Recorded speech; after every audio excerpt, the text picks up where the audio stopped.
LC oscillation.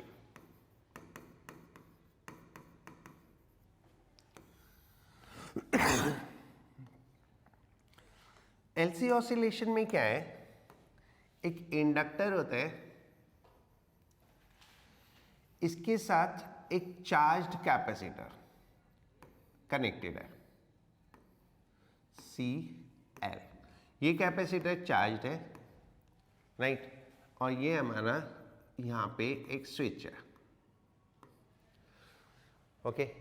अभी अगर हम इनिशियल सिचुएशन देखें तो करंट 0, इंडक्टर की एनर्जी भी 0, ठीक है, वोल्टेज मैक्सिमम एंड कैपेसिटर की एनर्जी भी मैक्सिमम। एट दिस टाइम ये सिचुएशन है, ठीक है। अब हम जैसे ही स्विच ऑन करेंगे, जैसे ही हमने स्विच ऑन किया तो एक करंट का फ्लो शुरू होगा, ऐसे करंट फ्लो होना शुरू हो जाएगा। जब करंट फ्लो होना शुरू हो जाएगा तो इंडक्टर की एनर्जी कम होगी, बेसिकली करंट बढ़ेगा, इससे क्या होगा, इंडक्टर की एनर्जी बढ़ेगी और कैपेसिटर की एनर्जी कम हो जाएगी। इतनी बात समझ में आई?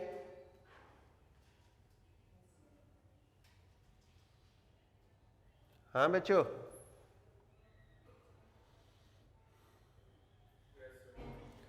राइट। तो अगर हम एक ग्राफ ड्रॉ करें टाइम वर्सेस करंट, तो अभी करंट 0 से बढ़नी शुरू हुई एंड धीरे धीरे ये मैक्सिमम हो जाएगी, राइट। नाउ जब करंट मैक्सिमम होगी तो इंडक्टर की एनर्जी मैक्सिमम हो जाएगी और कैपेसिटर की एनर्जी 0 हो जाएगी, यानी सारी की सारी इलेक्ट्रिकल एनर्जी इंडक्टिव एनर्जी में ट्रांसफर हो गई, राइट, यानी इलेक्ट्रिकल एनर्जी मैग्नेटिक एनर्जी में कन्वर्ट हो गई, ओके। नाउ अब ये हमारा कैपेसिटर क्या हो गया, डिस्चार्ज हो गया, कैपेसिटर के पास कुछ एनर्जी नहीं बची, लेकिन करंट कंटिन्यू रहेगा क्योंकि एनर्जी कहां पे, इंडक्टर में। तो इंडक्टर की वजह से करंट कंटिन्यू रहेगा, तो अब क्या होगा, next will be what, next फिर करंट डिक्रीज होना शुरू हो जाएगा, करंट डिक्रीज होना शुरू हो जाएगा, तो इंडक्टर एनर्जी भी डिक्रीज होने लगेगी और कैपेसिटर एनर्जी बढ़ने लगेगी। कैपेसिटर एनर्जी बढ़ने का मतलब कैपेसिटर इज गेटिंग चार्ज्ड। तो जब चार्जिंग होती है तो जिस प्लेट में करंट एंटर करती है वो प्लेट पॉजिटिवली चार्ज होती है, सो ये पॉजिटिव चार्ज हो जाएगा, ये नेगेटिव चार्ज हो जाएगा and the current keep on decreasing till the current is 0। एक पॉइंट पे करंट 0 हो जाएगी। व्हेन करंट इज 0 तो इंडक्टर एनर्जी 0 हो गई और कैपेसिटर एनर्जी मैक्सिमम हो गई। अब कैपेसिटर फुल्ली चार्ज हो गया, करंट खत्म हो गई, राइट, करंट 0 हो गए, ठीक है। तो हम वापस वहीं आ गए जहां से शुरू हुए थे, no current in circuit, capacitor is fully charge, capacitor energy is maximum. तो अब करंट कैसे फ्लो होगा, अब करंट ऐसे फ्लो होगा रिवर्स डायरेक्शन में। तो the same process will start but in the reverse direction. तो सेम प्रोसेस हो जाएगा लेकिन रिवर्स उसमें होएगा। तो इस तरह से हमें ऑल्टरनेटिंग करंट मिलेगा, ऑल्टरनेटिंग करंट मिलेगा, right. And what will be the frequency of alternating current? The frequency will be 1/2 pi root LC. L is inductance and C is capacitance.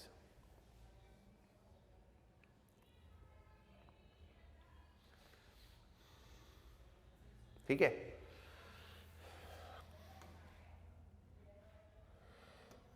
Now, what is the use of LC oscillator?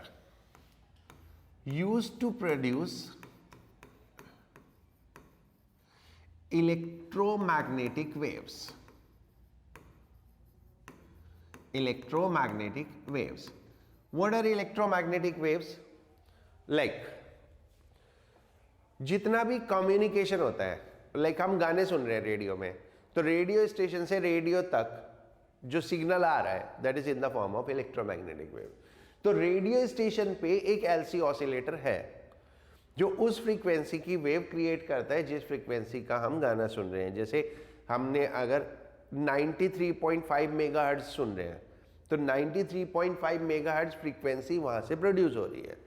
अब वो frequency किन factors पे depend करेगी? वो frequency depend करेगी L और C पे. L और सी पे. तो by choosing the value of L and C we can produce any frequency whatsoever is that. ठीक है. What is limitation?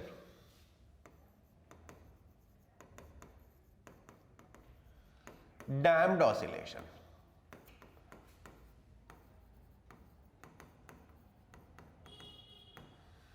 What is limitation? Damped oscillation. Right? क्यों? हमने क्या किया यहां पे आइडियल एज्यूम कर लिया इंडक्टर को और कैपेसिटर को. हमने क्या किया? कैपेसिटर से इंडक्टर में, इंडक्टर से कैपेसिटर में एनर्जी ट्रांसफर हो रही है. वो तो हमने कंसीडर किया नहीं जो बीच में रेजिस्टेंस होगा, जो वायर का रेजिस्टेंस होगा, जो कैपेसिटर प्लेट का रेजिस्टेंस होगा, उस रेजिस्टेंस में कुछ एनर्जी कंज्यूम हो जाएगी. तो धीरे धीरे एनर्जी कंज्यूम होती जाएगी. तो ऑसिलेशन कैसे हो जाएंगे? डैम्प्ड ऑसिलेशन हो जाएंगे. डैम्प्ड ऑसिलेशन कैसे होते हैं? It is like this. And finally एक पॉइंट पे सारी एनर्जी खर्च हो जाएगी कैपेसिटर की. तो इसके लिए हमें क्या करना पड़ेगा? We need to give energy time and again. बार बार एनर्जी देनी पड़ेगी. ठीक है. तो हम ये प्रैक्टिकल फॉर्मेट नहीं है. Practical format is different. ये बेसिक फॉर्मेट है, यानी कैसे एलसी ऑसिलेशन से इलेक्ट्रोमैग्नेटिक वेव प्रोड्यूस होती है. प्रैक्टिकल फॉर्मेट में तो हमको इसको एनर्जी देने के लिए भी एक और सिस्टम चाहिए. इधर समझ में आया बच्चों? ठीक है. Used to increase decrease alternating voltage, and it is applicable only for alternating voltage, not for the DC. This is only for AC. Principle is mutual inductance.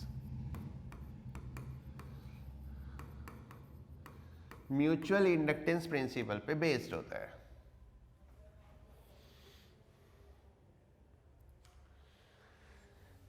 ठीक है.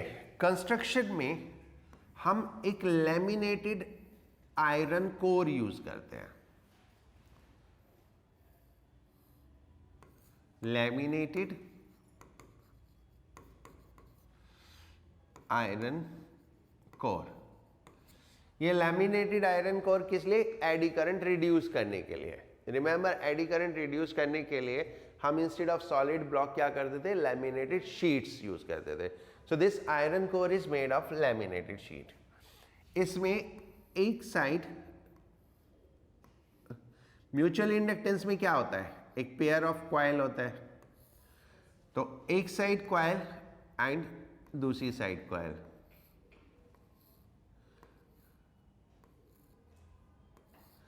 It is called primary coil. It is called secondary coil. इसमें number of turns N1, इसमें number of turns N2. इसको हमने एक source से connect किया V1 volt से, और इसको हमने एक लोड से कनेक्ट किया which is getting the voltage V2. Now how it works?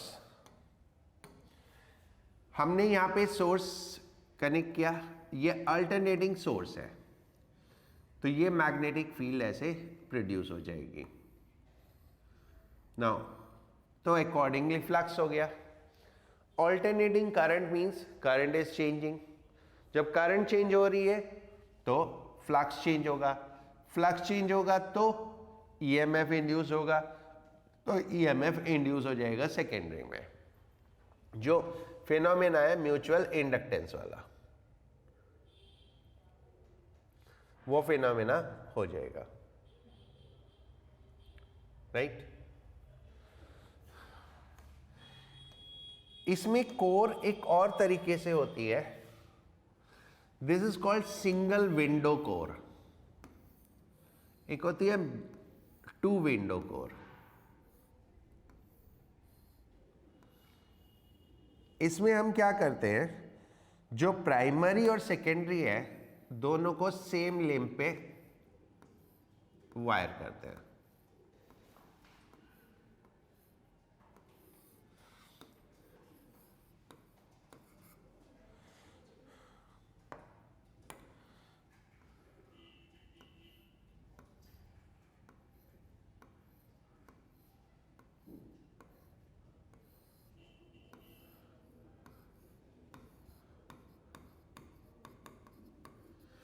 ठीक है, and the flux moves like this.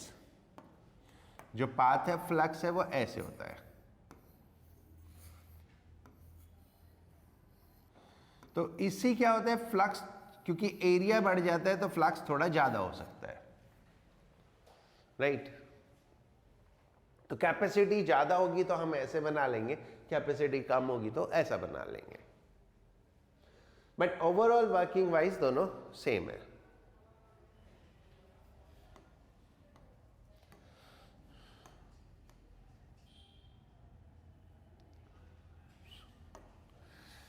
What we assume,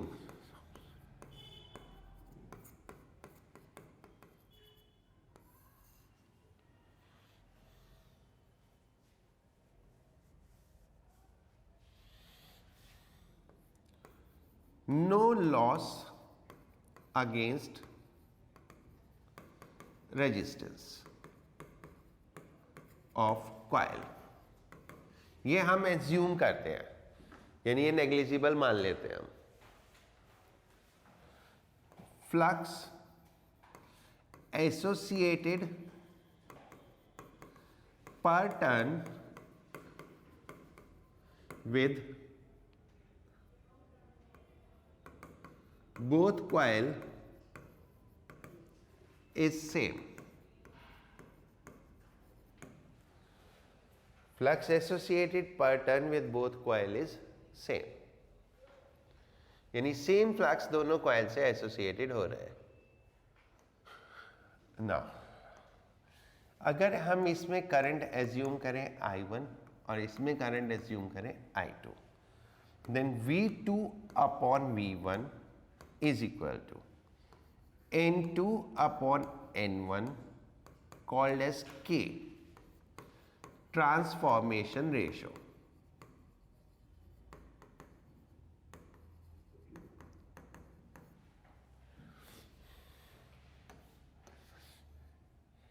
K greater than 1 means step up transformation।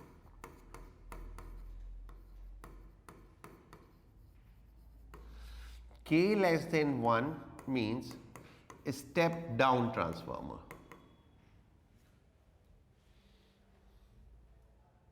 ठीक है, कितना वोल्टेज बढ़ा सकते हैं या कितना कम कर सकते हैं, अप टू अवर विश। जो भी हम सोच सकते हो वो हम कर सकते हैं। वोल्टेज कितना भी कम कर सकते हैं, कितना भी ज्यादा कर सकते हैं, राइट।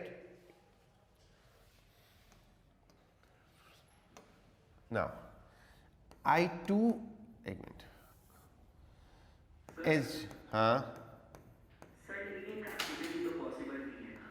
क्या चीज? सर जैसे कि मान लो हमने सिर्फ एक ही टर्न करा पहली वाले उस पे, और दूसरे वाले में हमने मान लो 100 कर लिए, तो फिर प्रैक्टिकली कितना पॉसिबल होगा? एक मिनट रुक, 100 के रेशियो में। एक मिनट रुक, अभी बताता हूँ। Assuming no loss, output power input power equal होगी। So V1 I1 is equal to V2 I2। That means I2 upon I1 is equal to V1 upon V2 is equal to 1/K। What does it mean? अगर हम voltage increase करते हैं तो current decrease होता है, right?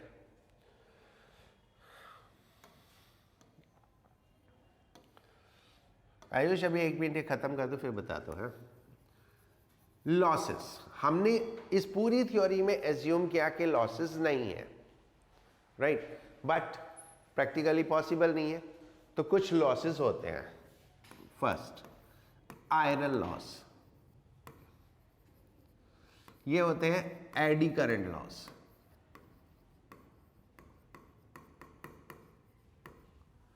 Second, copper loss, ये होते हैं I²R लॉस, जो रेजिस्टेंस में होते हैं। थर्ड, लीकेज ऑफ फ्लक्स, हमने मान लिया पूरा का पूरा फ्लक्स लिंक हो जाता है, नहीं, कुछ फ्लक्स लीक कर जाता है। And fourth, hysteresis loss. Hysteresis loss क्या है? देखो, करंट, ऑल्टरनेटिंग करंट है ऐसे, जीरो से मैक्सिमम मैग्नेटाइज हुआ, फिर डीमैग्नेटाइज हुआ, फिर अपोजिट डायरेक्शन में मैग्नेटाइज हुआ, फिर डीमैग्नेटाइज हुआ। तो ये जो cyclic magnetization, demagnetization, opposite magnetization, demagnetization process है, इसमें कुछ एनर्जी लॉस हो जाता है। उस एनर्जी लॉस को हम हिस्टेरेसिस लॉस बोलते हैं, right?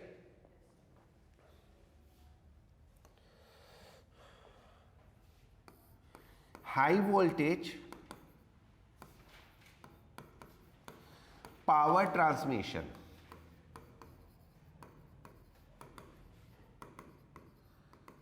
for long distance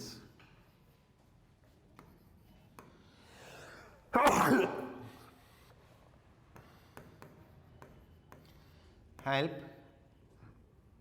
result in low losses, low transmission line losses.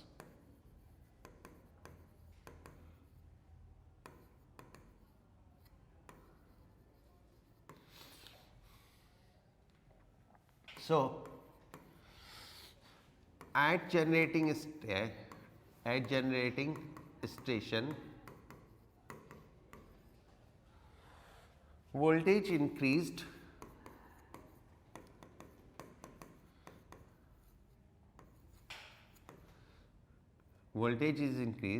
using transmission, using transformer, and at receiving station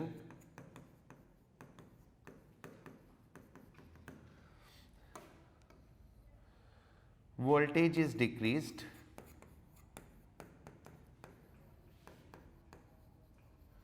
to desired level.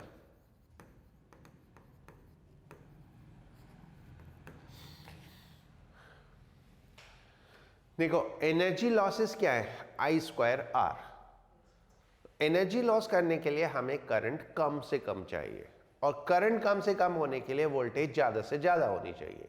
तो हम क्या करते हैं, जनरेटिंग स्टेशन पे वोल्टेज को बढ़ा देते हैं, ठीक है? कम वोल्टेज पे जनरेट होती है, हाई वोल्टेज जनरेशन नहीं होता। कम वोल्टेज पे जनरेट हुई, उसको हमने ट्रांसफार्मर लगा के बहुत बढ़ा दिया, और फिर उस वोल्टेज पे ट्रांसमिशन हुआ। तो ड्यूरिंग द ट्रांसमिशन करंट बहुत कम है, तो पावर लॉसेस बहुत कम है, और फिर जहां हमें चाहिए वहां जब पहुंच गई तो वहां पे फिर ट्रांसफार्मर लगा के हमने वोल्टेज रिड्यूस कर ली उस लेवल पे जिस लेवल पे हमको चाहिए, राइट? एक होता है हमिंग लॉस। वो क्या होता है? ठीक है, बुक्स में लिखा होता है, अगर आप किसी ट्रांसफार्मर के पास से गुजरोगे ना तो एक हूं की आवाज आती रहती है, हर एक मशीन में आती है हूं की आवाज। इवन अगर तुम जो मोबाइल चार्जर है ना, उसकी जो बॉक्स होता है उस पर भी कान लगाओगे तो उसमें भी हल्की सी आवाज आती रहती है करके। That's called humming noise. ये हमिंग नॉइस होती है, एक फिनोमेना होता है that is called magnetostriction, right? हम लोग नहीं पढ़ते बिकॉज अभी पूछा लिपिका ने, तो मैं बता रहा हूँ। मैग्नेटोस्ट्रिक्शन ये क्या फिनोमेना है? Because of continuous magnetization and demagnetization जो मटेरियल है वो एक्सपैंड होता है, कॉन्ट्रैक्ट होता है। तो expansion contraction which is as good as vibration, और एवरी वाइब्रेशन कॉजेज साउंड। तो वो वाइब्रेशन की वो होती है, यानी because of magnetization and demagnetization जो मटेरियल होता है वो वाइब्रेट करता है एंड उसकी साउंड होती है। अब ट्रांसफार्मर में हाथ लगा के भी देखोगे तो you will feel the vibration, vibration feel करोगे, जबकि ट्रांसफार्मर में मूव करने वाला कुछ नहीं है, कुछ भी मूव नहीं करता है, स्टिल देयर इज वाइब्रेशन। क्यों?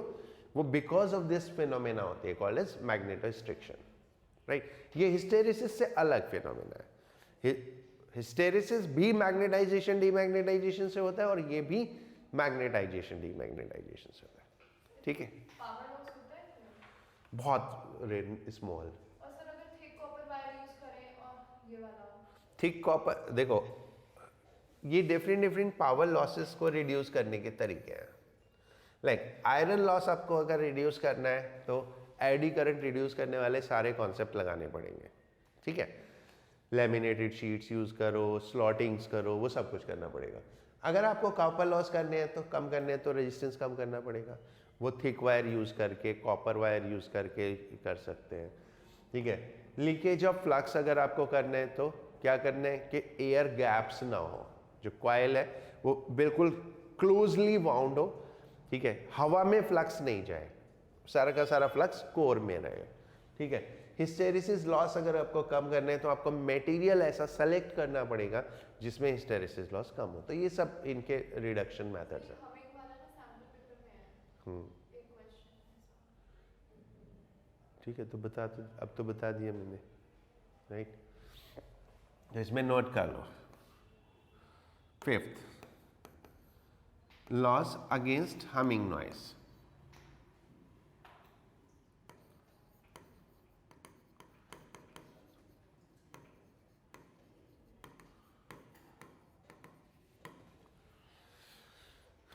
Right,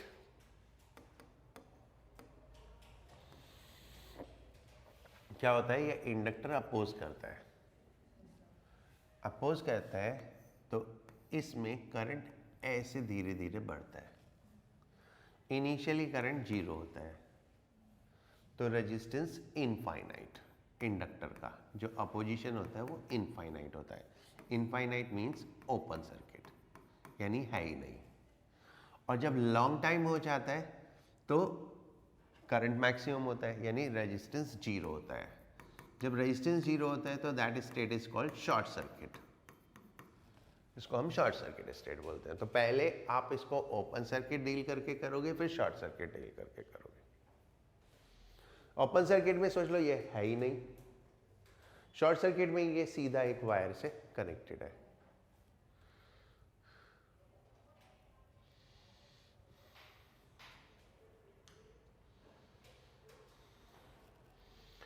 and I suggest all of you, जितनी भी असाइनमेंट मैंने दी हैं वो सब रिवाइज कर लेना, ठीक है। Most of the question exam में मिल जाएंगे उसमें से।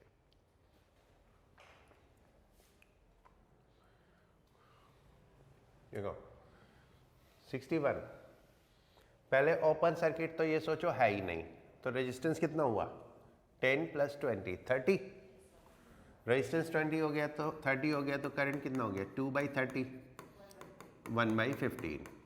बाद में ये शॉर्ट सर्किट हो गया ऐसे, तो ये रेजिस्टेंस सिस्टम में नहीं रहा, तो रेजिस्टेंस कितना रह गया 20, तो बाद में करंट हो गया 2/20 दैट इज 1/10।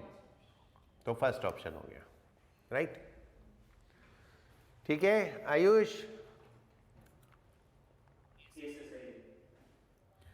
तब नहीं आई थी तेरी आवाज। सर मेरा वो माइक वो डिस्कनेक्ट हो गया था। ओके, हो जाता है सर ऐसे टाइम पे। चलो कैपेसिटी, जैसे क्या हुआ था मैं वो ठीक कर रहा था, मैं सुन नहीं पाया क्या हुआ। कोई बात नहीं। A capacitor of 1 microfarad is charged and then across an ideal inductor, the angular frequency of oscillation. Angular frequency क्या होती है ओमेगा, ओमेगा होता है 2 पाई इंटू फ्रीक्वेंसी, तो ये आएगा 1/√LC। L कितना है 10 टू द पावर -6। C कितना है? C ये हो गया। L हो गया 10 to the power 10 into 10 to the power -3, तो टोटल हो गया 10 to the power -8। 10 to the power -8 का अंडर रूट हो गया 10 टू द पावर -4, तो टोटल कितना आ गया? 10 to the power 4। So this is 10 to the power 4, right?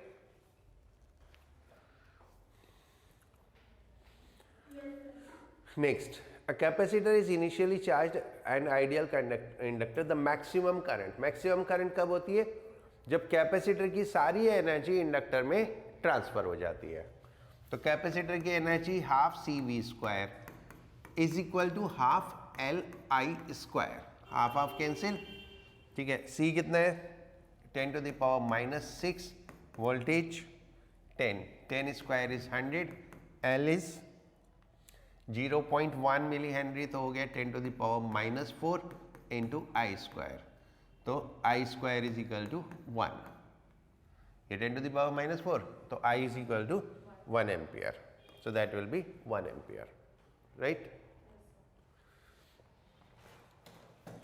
Now next, a step up transformer is used on 120 volt line to 2400 volt. If the primary coil has 75 turns, the number of turns in the secondary coil, V2 upon V1 is equal to N2 upon N1. V2 कितना? 2400 and V1 120, this is 75, तो N1 निकालना है, ठीक है। Sir primary का 75 है। अच्छा, N2 निकालना है, N2 निकालना है, N1 is 75, तो दिस इज 20, तो 1500 आ जाएगा। In a step down transformer, the input voltage is 22 kV and the output voltage is 500 volt. The ratio of the number of turns in the secondary to the primary, तो V2 कितना है? 550 upon 22 kV, 22,000, तो 1:40, 1:40, right? In a noiseless transformer, an alternating current of 2 ampere is flowing. The number of turns in the primary and secondary are 120. The value of current in the secondary, ठीक है, I2 upon I1, I2 upon I1, I1 is 2 is equal to N1 upon N2, so that is 100 upon 20, so that is 10 ampere, तो 10 ampere आ जाएगा, right? And last, a low loss transformer has 230 volt applied to the primary and gives 4.6 in secondary. ये हो गया ना बाकी? The secondary is connected to a load which draws 5 ampere of current. The current in the primary is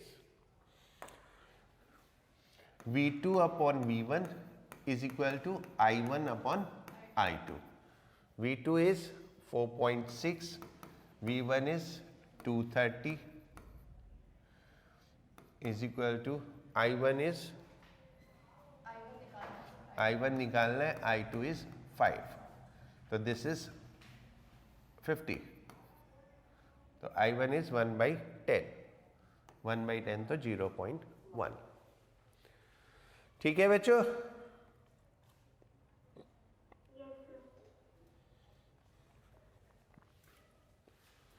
right, now 2-4 बचे होंगे,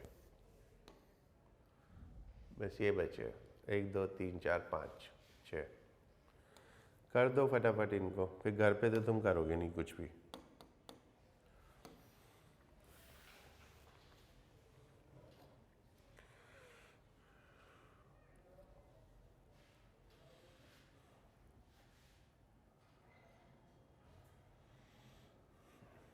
एक minute पहले 65 करो। AC power is transmitted from a powerhouse at high voltage. क्यों? It is more economical due to less power loss. right? 66. The turn ratio of primary 1:2 in Leclanche shell. Leclanche shell means DC. तो DC में काम ही नहीं करता, तो voltage developed across secondary is 0. DC में ये काम ही नहीं करेगा. 72.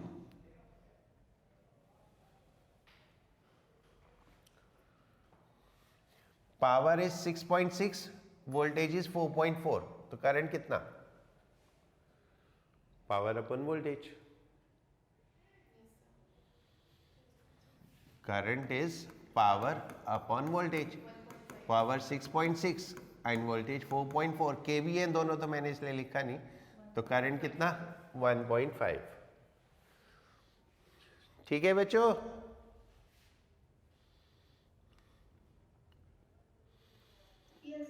Then 73. An ideal transformer is stepped down 220 to 22 in order to operate a device with an impedance of 220 ohm. The current in the primary is voltage 22, resistance 220. तो secondary current कितना हुआ? 22 upon 220, that is 0.1. And I2 by I1, उल्टा कर दो, I1 by I2 is equal to V2 by V1. I1 हमें निकालना है, I2 0.1 आ गया, V2 22, V1 220. तो कुछ तो गड़बड़ है, उल्टा किया. V2 अपॉन V1 होता ही है, V2 अपॉन V1.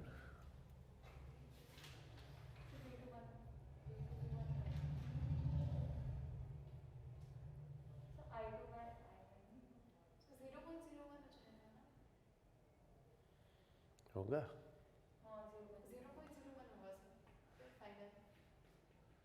हाँ ठीक है.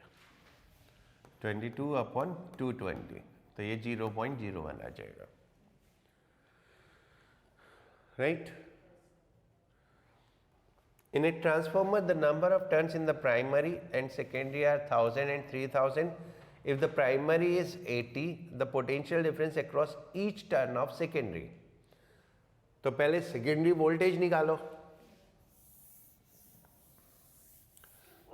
Secondary voltage V2 by V1 है ना? एक मिनट,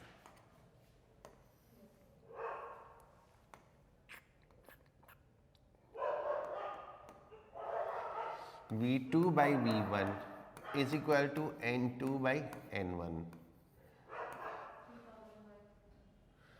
ये हो गया 3000 by 1000. V2 हमें चाहिए, V1 is 80, तो V2 is 240. तो वोल्टेज पर turn is V2 upon N2, तो 240 upon 3000, that is 0.8 volt, right?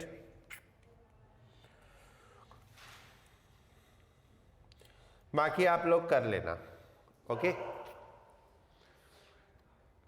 ठीक है बच्चों. लिपिका, जया, एक मिनट, एफिशिएंसी वाला बता दो कौन सा था? 64, राइट.